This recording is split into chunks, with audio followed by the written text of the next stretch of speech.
Activate Your Introvert, the weekly show to help leaders build performance by understanding introversion.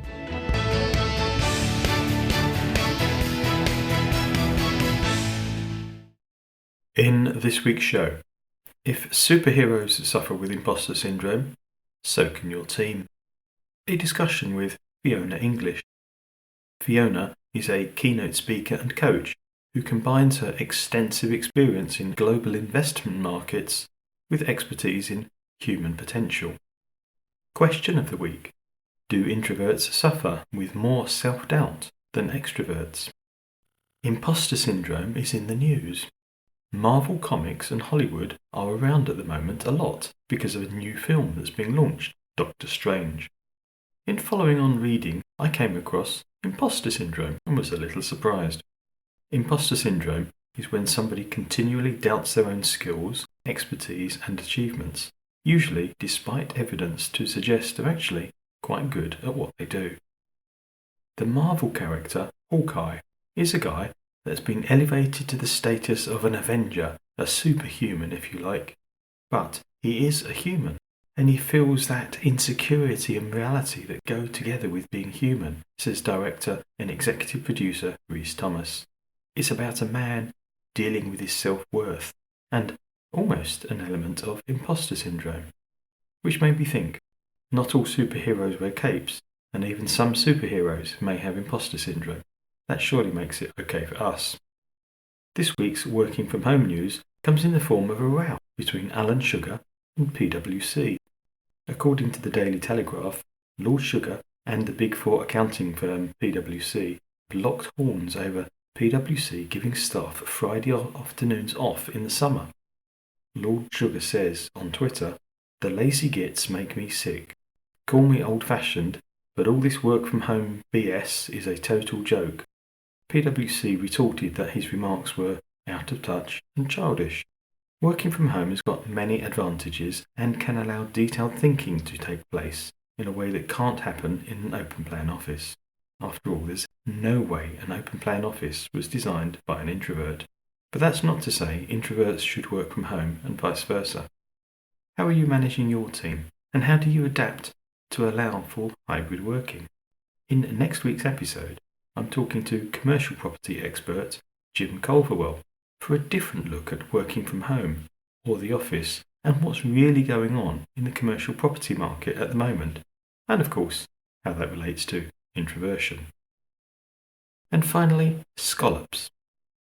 One of the weirdest things I've ever watched underwater are scallops when they swim.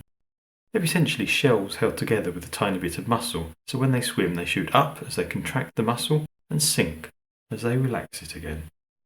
Now I often talk about flatfish and cuttlefish as being the introverts of the undersea world, as they try to disguise themselves in the background.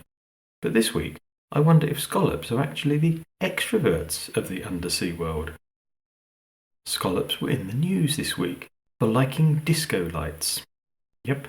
Marine scientist Dr. Rob Eniver and his team at FishTech Marine accidentally found out that they like small underwater pot lights. The scallops were attracted to these LED lights. And he said, it's like a scallop disco. Illuminate the trap, which was designed for crabs, and in come the scallops. I love the idea of the scallops dancing their way to the pot lights. The good news for the environment is that trawlers won't need to drag the seabed to catch the scallops if this really works on a commercial level. But having done the fishy stories, I think it's time to move on. Let's chat to Fiona.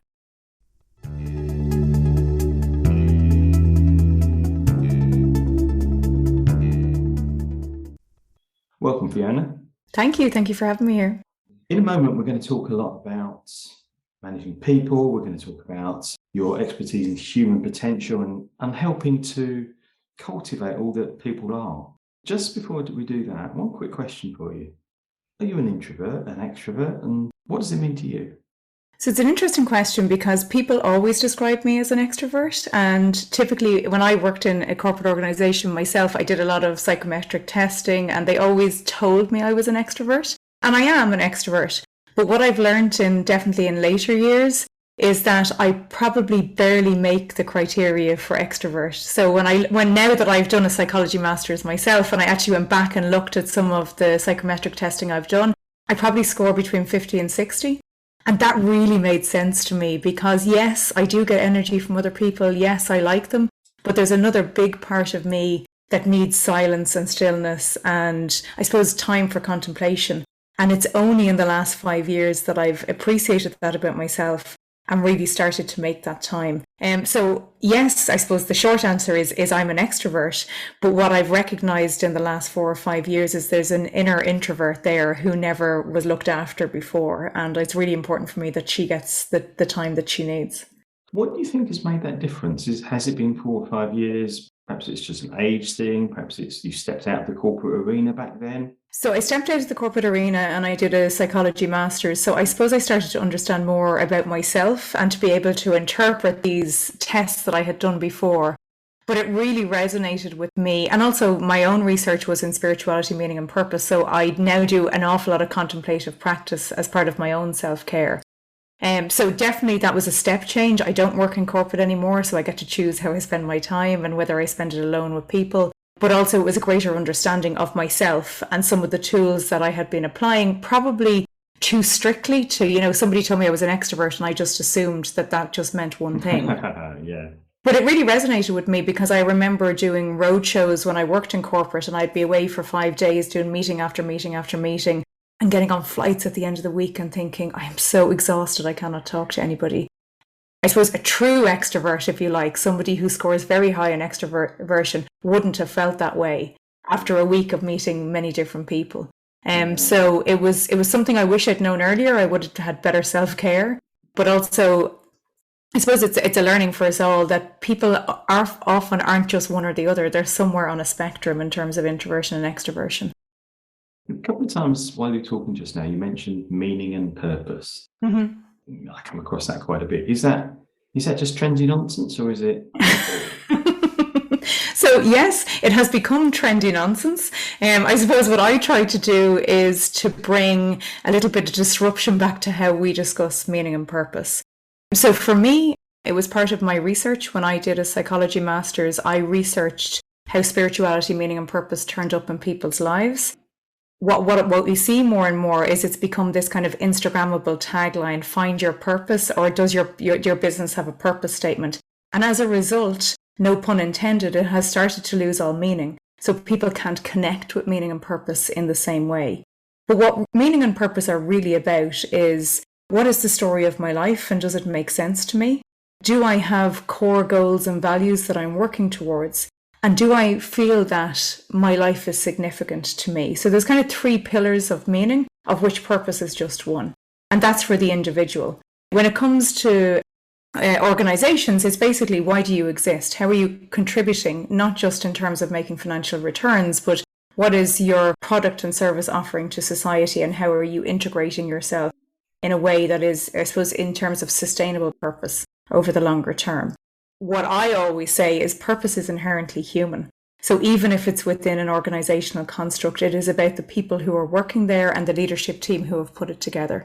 So find your purpose for me is a term I don't like. I think that you are your purpose. So your role is to become more of yourself so you can make a greater contribution.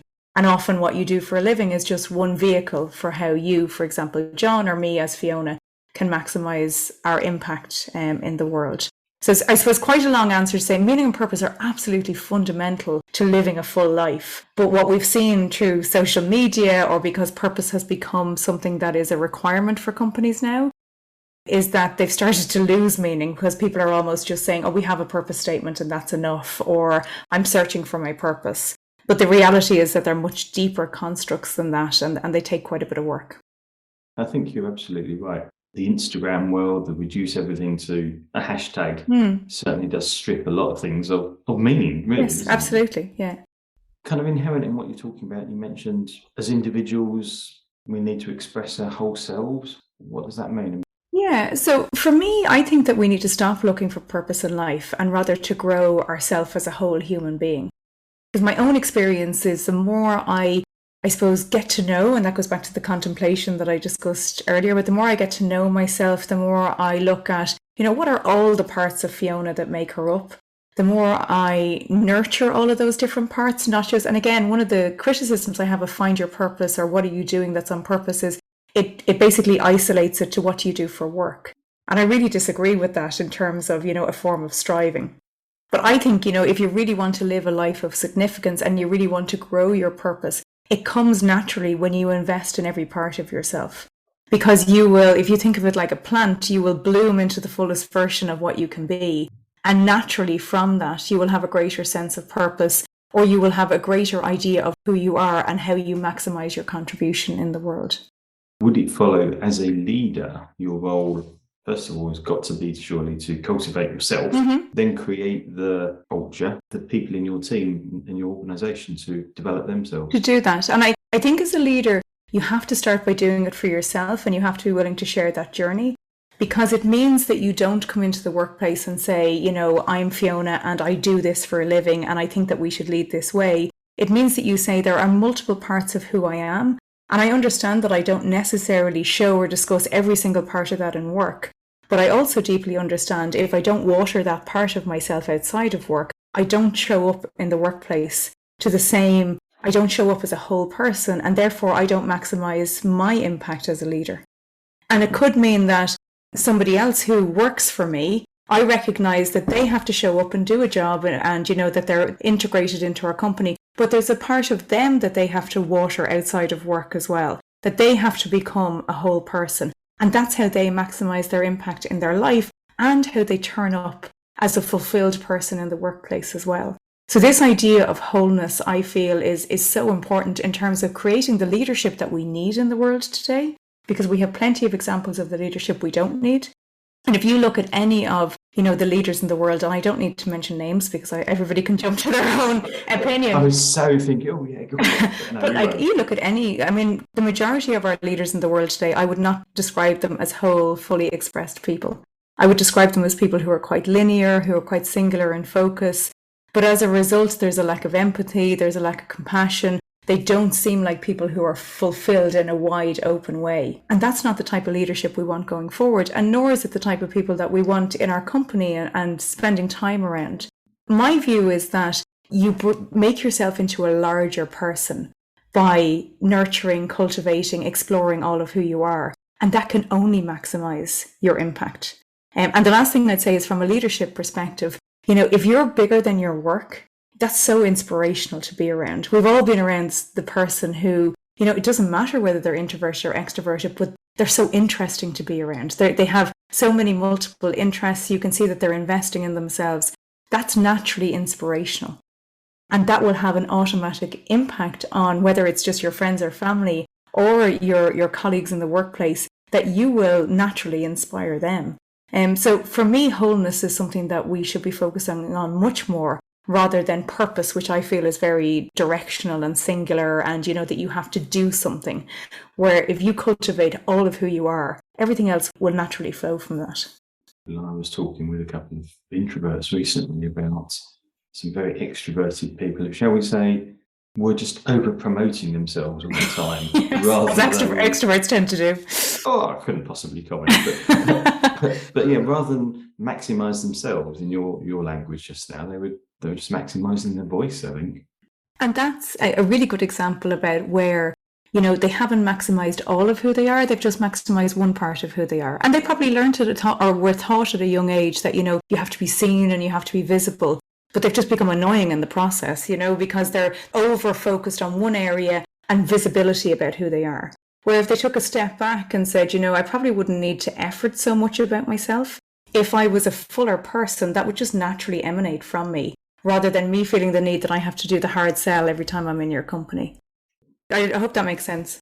Yeah, perhaps it's a good time to finish off with a couple of very quick tips. Tip for an introvert to become the fullest version of themselves. I would say this to whether they're introverts or extroverts, but I would suspect that introverts might find it easier because there's more of a natural contemplative practice, I think, with introverts. But what is the one part of yourself that you feel, hasn't been nurtured? Perhaps it's been ignored. And what could you do? You think of it that there's a part of yourself that is a plant that you've forgotten to water. How can you set a practice for yourself, even if it's 10 minutes a day, to spend some time thinking, there's a part of myself that I'm not investing in. And how can I just spend a few minutes a day thinking about that, and then slowly but surely start to create a practice to nurture that part of myself more? Like it. And a tip from a non-introverted manager or leader who wants to help the people in their team become their fullest versions of themselves. I think that if you see someone that inspires you, I don't believe it's because they have something that you don't have. I think it's they have something that you do have and you haven't allowed it to be expressed properly. So often when we see someone who inspires us, it's because there's a latent part of us that's dying to get out. We're dying to have more of that in our lives. So something you can do with teams or in organizations is encourage your team, whether they're introverted or extroverted. Is there someone that you work with that you find inspiring? And to go and have a conversation with them about that. And then to ask yourself, how can I grow that part of myself more, if you like? Oh, I like that. No, that's really cool. Thank you. And it also builds obviously teams, because you're pointing out strengths to each other and saying, John, I've really noticed that you do this, and that's something that I aspire to. Can we have a little bit of a chat about where does that come from? Yeah. Because I'd like more of that. You're complimenting and growing somebody else's strength while also cultivating your own. Brilliant. Fiona, I could carry on talking like this for hours, I think, but unfortunately, I have to cut it short. How can listeners get back in touch? Sure. So my website is www.fiona-english.com. Fantastic. Thank you so much for your time. Thank you so much for having me.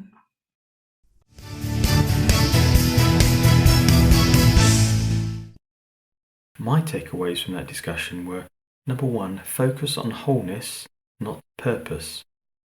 Number 2, the 3 pillars which help are goals, values, and do I feel my life is valuable to me?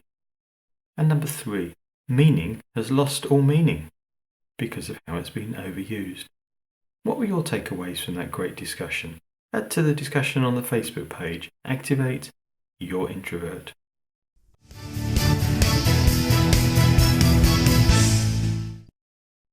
What would you like to know about introversion in business?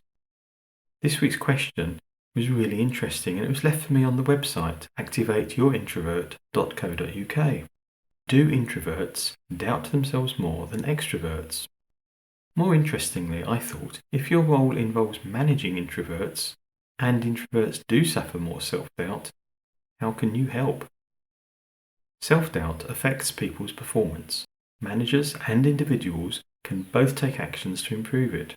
All people suffer from self-doubt at times, and it is not characteristic of introversion, although there are reasons to suggest it might affect introverts more. Self-doubt is actually part of another one of psychology's big 5 characteristics. Self-doubt comes into neuroticism. If self-doubt is persistent and not addressed, it could lead to procrastination, lack of motivation, difficulty making decisions, anxiety, low self-esteem, depression, or emotional instability. And these are all indicators of neuroticism, not introversion. The extrovert bias, however, may lead introverts to think that they feel or act the wrong way, as would any bias that you're at the wrong end of. And number 2, reason for why introverts might suffer more: introverts tend to be more reflective, and that could lead to doubting oneself more, unless one's focused with one's self-reflection. And 4 ways in which you could reduce self-doubt. Number 1, how we praise people. Don't just tell people that they've done really well, especially if they haven't. Help people develop an internal confidence. And this is especially true for introverts, by the way.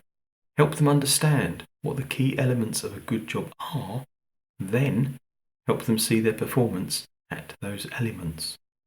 Number 2, comparisons, especially on social media. Try to stop doing this. It's of course easier said than done. Other people's statements do not mean that they're better than you. It just means they've taken a different route, let alone the fact that on social media their statements are probably not true. You might not be able to stop your team members doing this, but you could make sure you don't talk about yourself doing it, and thus try and reduce the likelihood that they will. Number 3, compassion. Self-doubt is often because we don't want to make mistakes or appear imperfect. But mistakes are how we learn and grow. Self-compassion, no matter the outcome, will help us learn and grow. This goes for you, but also as a leader, you can help your team members by showing compassion and reminding them of this too. And number 4, the worst critic. We are often our own worst critic, holding ourselves to much higher standards than others. Do you make mistakes or imperfections, lessons, acceptable? I'm John Baker. Thank you for listening. I hope you found it useful. There's a new episode every Thursday at activateyourintroverts.co.uk and your favourite podcast provider. Till then, go be introversial, activating your introverts, building your business.